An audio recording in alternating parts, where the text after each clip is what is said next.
Secretário, aqui em São Paulo aconteceu um crime terrível. Uma moça mandou matar os pais a pauladas. Salvo engano, ela já está em liberdade. Um pai jogou a filha da janela de um apartamento. Acho que ele também já está em liberdade. A gente teve o caso de um jogador de futebol famoso que mandou assassinar a mãe do seu filho. Ele também já está em liberdade. O senhor acha que, com a sua experiência como procurador de justiça, como procurador-geral, na sua visão, o Brasil tem a legislação penal que precisa ou há algum ajuste que precisa ser feito? Eu acho o seguinte, o Mota, se me permitir, reforma legislativa, podemos discutir sim, eu acho importante qualquer tipo de avanço na legislação. Mas eu não gosto quando a gente limita o debate a uma reforma legislativa. Eu gosto sempre de dar o seguinte exemplo. Quando alguém vai te roubar o celular na rua, aquele indivíduo ele não está pensando na pena, ele está pensando na chance de ser preso no momento daquele ato. Então, acho que a medida principal, enquanto secretário nacional de segurança ou enquanto Ministério da Justiça, o que a gente quer? Qualificar as nossas polícias, fortalecer as nossas instituições policiais, melhorar o trabalho de investigação, porque o grande problema do crime hoje no Brasil, ele é muito mais o pouco risco que a atividade criminosa tem no nosso país. Porque hoje, entre procurar um emprego ou estudar, é muito mais fácil você praticar um roubo na rua, porque a chance de ser preso é mínima. Não é? E não há investigação. A Polícia Civil no Brasil hoje esclarece pouco menos de 10% das ocorrências que são registradas. Há dados que é menos de 5%, mas eu não vou falar de dados aqui. Eu só vou dizer o seguinte, nós precisamos investir na capacidade de investigação das polícias para que a atividade criminosa se torne mais arriscada. É um pouco como bolsa de valores, você investe naquela ação que tem tranquilidade para ganhar o lucro. E o crime hoje tem sido lucrativo, porque a chance de ser preso é mínima. Então, esse talvez seja o aspecto principal. Agora, precisamos mexer na legislação, acho razoável. Acho que a gente tem que mexer em algum aspecto, acho que tem que ter algum tipo de ajuste na legislação, mas não é só isso. O que muitas vezes eu gosto de enfatizar é isso. Mexer na legislação, ok, podemos. Mas mais do que isso, a gente quer melhorar aqui a sensação de segurança, a gente quer melhorar a sensação de justiça da população brasileira. É muito importante fortalecer as instituições policiais, é muito importante fazer com que a chance do criminoso diminua para que o crime seja uma atividade de risco. O criminoso, quando sai, por exemplo, para cometer um roubo, ele tem que saber que muito provavelmente ele não vai dar certo aquilo. E hoje, esta não é a nossa realidade. Mas quer fazer ajustes pontuais? Acho que tem que fazer, sim. Tem alguma coisa que precisa ser, até porque o nosso Código Penal, é importante destacar, ele é de 1940. Não é? E o mundo mudou demais de lá para cá. É muito tempo já, quase um século. Aí nós já estamos em 2025 praticamente, né? Nós estamos daqui a pouco quase chegando a um século do nosso Código Penal, que é o mesmo com alterações pontuais. Eu proponho e gostaria que tivéssemos uma reforma do Código Penal como um todo, para que a gente pudesse atualizar, para que a gente pudesse calibrar as penas, tudo na devida proporcionalidade. Acho que isso seria muito salutar para o Brasil. Mas eu, desde que me formei na Universidade Mackenzie em 1986, já vi várias comissões serem formadas para reformar o Código Penal e até agora não saiu. Então, mas gostaria que saísse. É muito interessante esse seu comentário, secretário, porque ele casa muito bem com a teoria econômica do crime do Gary Becker, né, economista que ganhou o Prêmio Nobel em 1992, dizendo isso. Você tem que elevar o custo do crime para o criminoso e reduzir os benefícios que ele recebe. Eu convido a doutora Raquel a entrar nessa discussão. Doutor Sarrubo, eu também sou mackenzista, só que me formei no ano 2000. Ainda nessa discussão de inovação legislativa ou modernização legislativa no tocante de segurança pública, quais foram os principais projetos de lei no que tange à segurança pública este ano aprovado no Congresso, na Câmara dos Deputados, na sua opinião? Olha, tem se aprovado muita coisa. E eu tenho aqui uma posição, eu sei que é um pouco polêmica e poucos concordam, mas como, por exemplo, a lei de saída temporária, eu acho que pouco acrescenta em termos de segurança pública. Se vendeu como se fosse uma grande solução.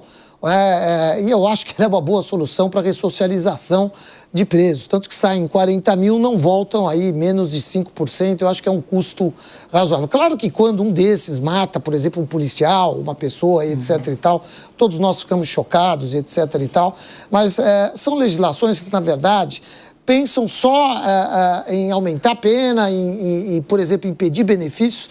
Acho essa discussão válida dentro do contexto da sociedade. Eu não quero aqui ser o dono da verdade, né?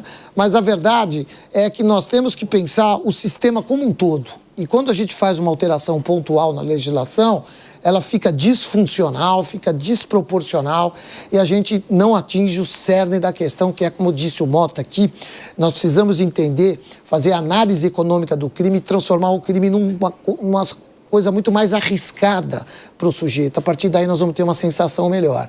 Então, saída temporária, mudou. Melhorou a sensação de segurança? Não, não mudou. Nós continuamos cada vez mais, com mais medo de sair. Eu me rendi aí, já comprei o segundo celular, já tenho o celular do ladrão quando sai à rua, né? O que é muito ruim, diga-se de passagem.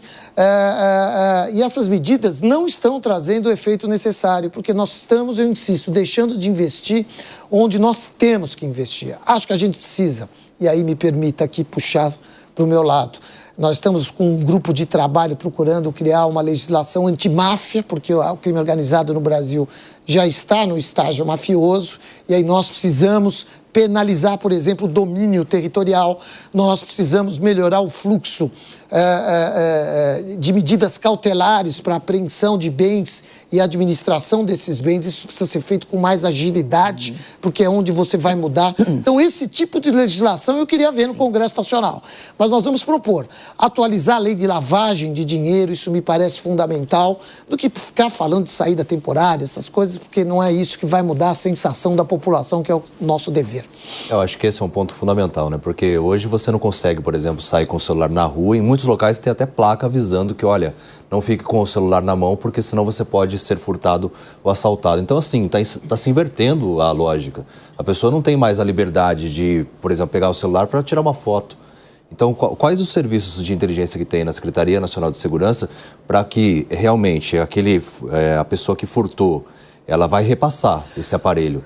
Então, quais as medidas efetivas que tem em relação a realmente criar essa quebra do mecanismo?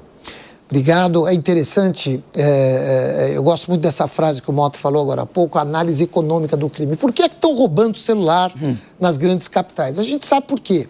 Uma parte desse celular vai para um determinado país aqui. África. Por quê? Para a África, né?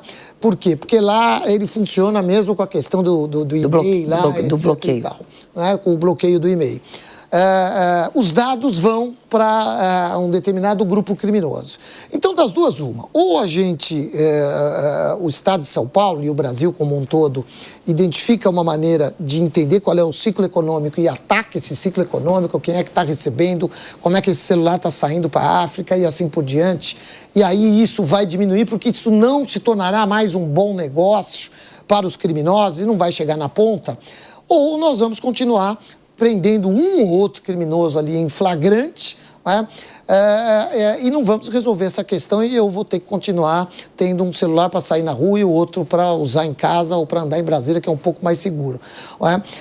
De todo modo, eu acho que nós estamos investindo, e aqui é importante, no trabalho em rede. A nossa função, a principal função da Secretaria Nacional de Segurança Pública, de acordo com a lei do Sistema Único de Segurança Pública, é fomentar o trabalho integrado entre as polícias. Então, nós já criamos, isso já existe, estamos trabalhando com reuniões quase que mensais, redes, Renorcrim, Rede Nacional de Combate às Organizações Criminosas, e nós começamos com muita calma.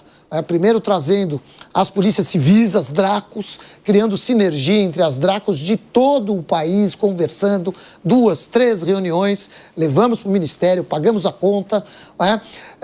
Agora chamamos os GAECOS, né, de todos os Ministérios Públicos, junto com eles, e o próximo passo, o próximo estágio é trazer as polícias federais, né? A Polícia Rodoviária Federal e a Polícia Federal.